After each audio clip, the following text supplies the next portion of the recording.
जय हिंद दोस्तों। कैसे हैं आप लोग? मेरा वीडियो आपको कैसे लगा कमेंट में बताएं दोस्तों। चैनल को ज़्यादा से ज़्यादा लाइक करें, सब्सक्राइब करें और शेयर करें।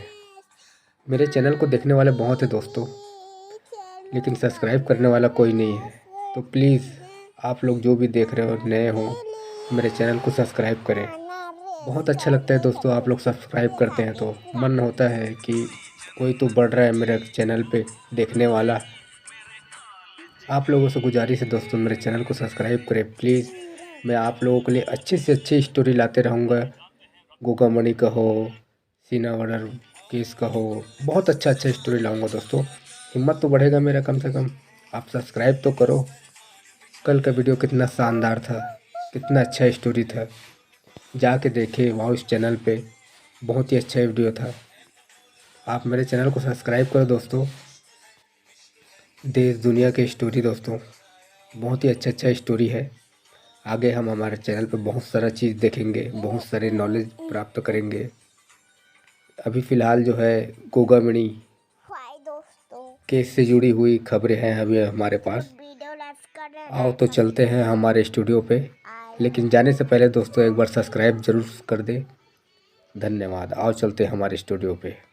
घटनाक्रम हुआ था उस दौरान पूरा संगठन संतुष्ट है और ना ही सब उनका परिवार संतुष्ट है। हमारी मांग ये है कि जो अरेस्ट हुए हैं उनकी तय तक जाए कि ये इनके तार कहाँ तक जुड़े हुए हैं। हमारा मानना है कि जो लूज पॉइंट उन जो दरिंदों के पास पहुंचा वो कैसे पहुंचा, हमारे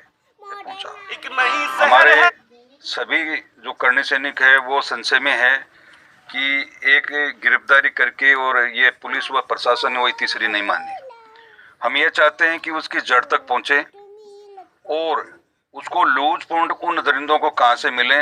तो हम ये मांग कर रहे हैं पुलिस व प्रशासन की इंटरनल जांच भी होनी चाहिए कि उनको किसने बताया कि वहाँ 2 गनरी हैं, उनके हथियार जमा है और उनको कैसे पता चला कि वो बाहर के रूम में भी बैठे हैं।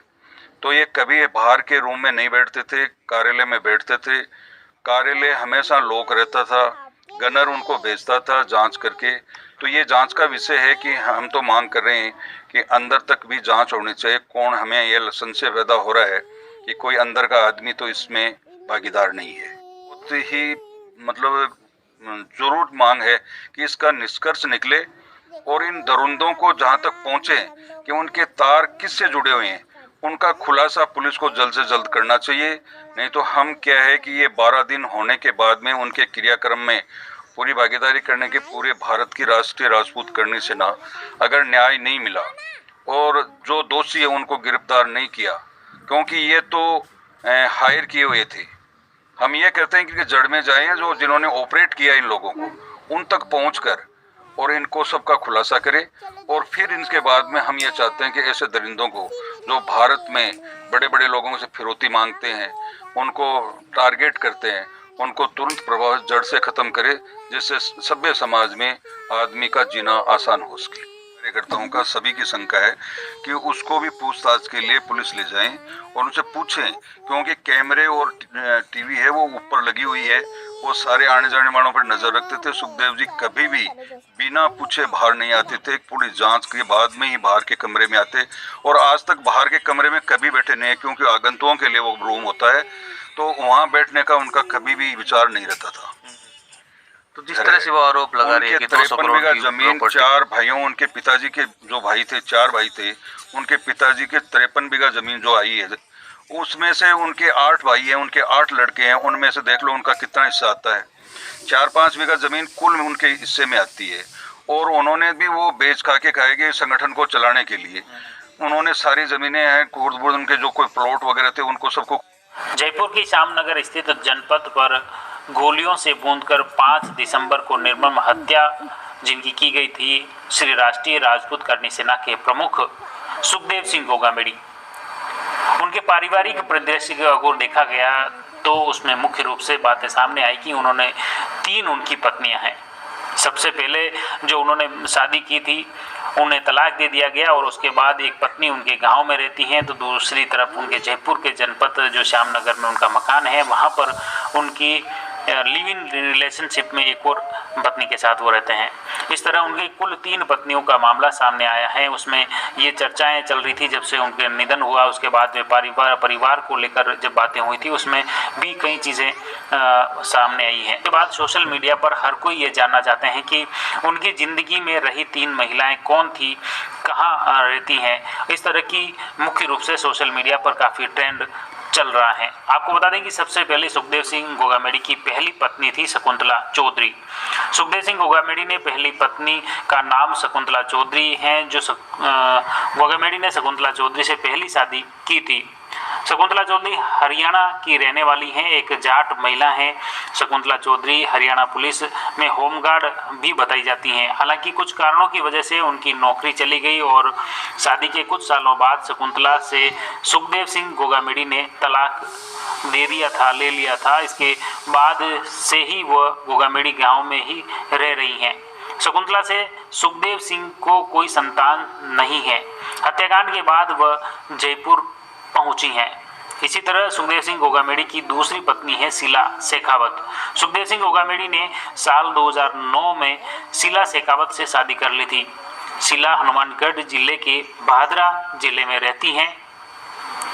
शीला शेखावत ने विधानसभा चुनाव लड़ने के लिए पर्चा भी भरा था, लेकिन अपना नाम वापस ले लिया। 2023 में उन्होंने ये पर्चा भरा था। सुखदेव सिंह और शीला शेखावत की 2 बेटियां उर्वशी शेखावत और यशस्वी शेखावत हैं, जो कि शीला शेखावत की ये 2 बेटियां उनके जन्मी हैं, उसके इनके बेटा नहीं है।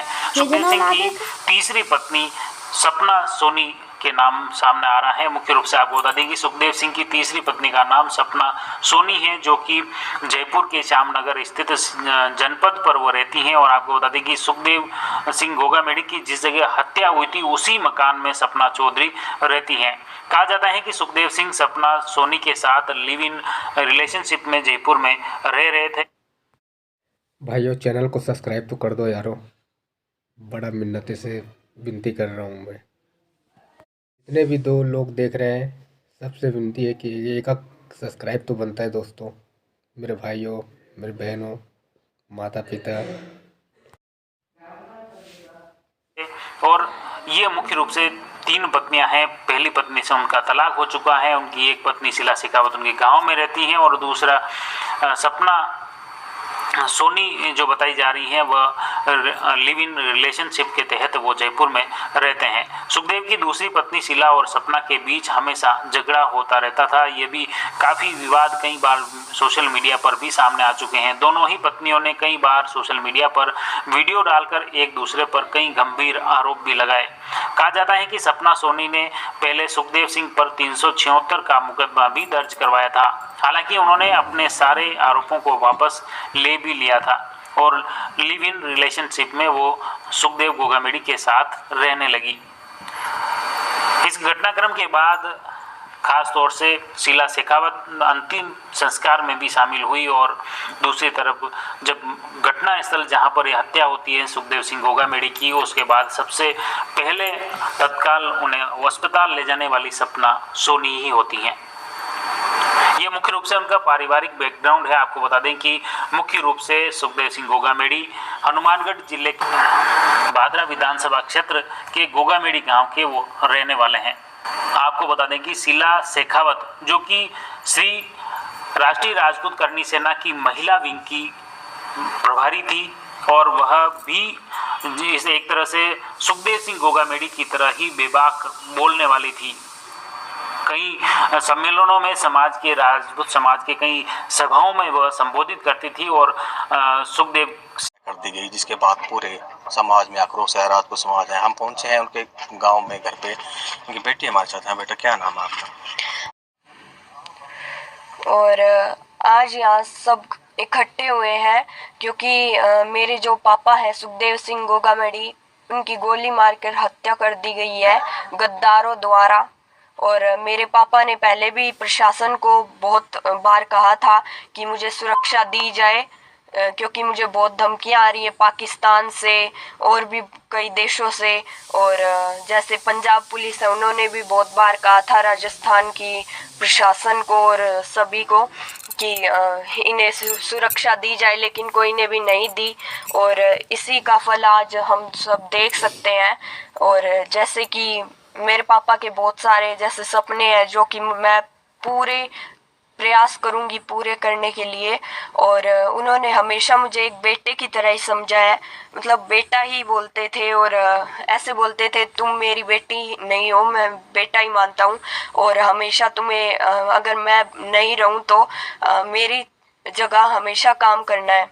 और एक बेटी के लिए जैसे लाइक वो तो बनता है दिन रात दोस्तों, हमेशा सर्व समाज के लिए खड़े और रहते थे। सब्सक्राइब। अब उनकी जगह मेरी मम्मा वैसे तो बहुत खड़ी ही रहती हैं, और वैसे भी वो बहुत सहनशील है और खड़ी ही रहेगी। लेकिन मैं भी ये कह रही हूँ कि जहाँ मेरे माताओं बहनों को और मेरे दादों सा दादी साओं को अगर कोई को मेरी ज़रूरत पड़े तो मैं रात को भी वहाँ खड़ी मिलूँगी। एक बेटी के लिए सब्सक्राइब तो बनता है दोस्तों। किसी का घर उजड़ा है, किसी का परिवार उजड़ा है, प्लीज़ एक सब्सक्राइब तो बनता है। तब इन्होंने कोई भी सुरक्षा नहीं दी गई हमें, लाइक मेरे पापा को भी कोई भी सुरक्षा नहीं प्रदान की गई। और इसी का फल आज ये सब है। अच्छा उर्वशी, आपकी कब लास्ट आपके पापा से बात हुई थी? क्या कुछ उन्होंने बताया? तो आपसे फिर मुलाकात होगी दोस्तों अगले फोर्थ वीडियो पे। ऑफ आपको वीडियो कैसा लगा प्लीज़ सब्सक्राइब करिए ज़रूर। इतने सारा व्यू आते हैं दोस्तों, सब्सक्राइब का बटन ही गायब हो गया ऐसा पता लगता है। तो प्लीज़ आप लोग सब्सक्राइब करिए। आपसे फिर मुलाकात होगी। धन्यवाद।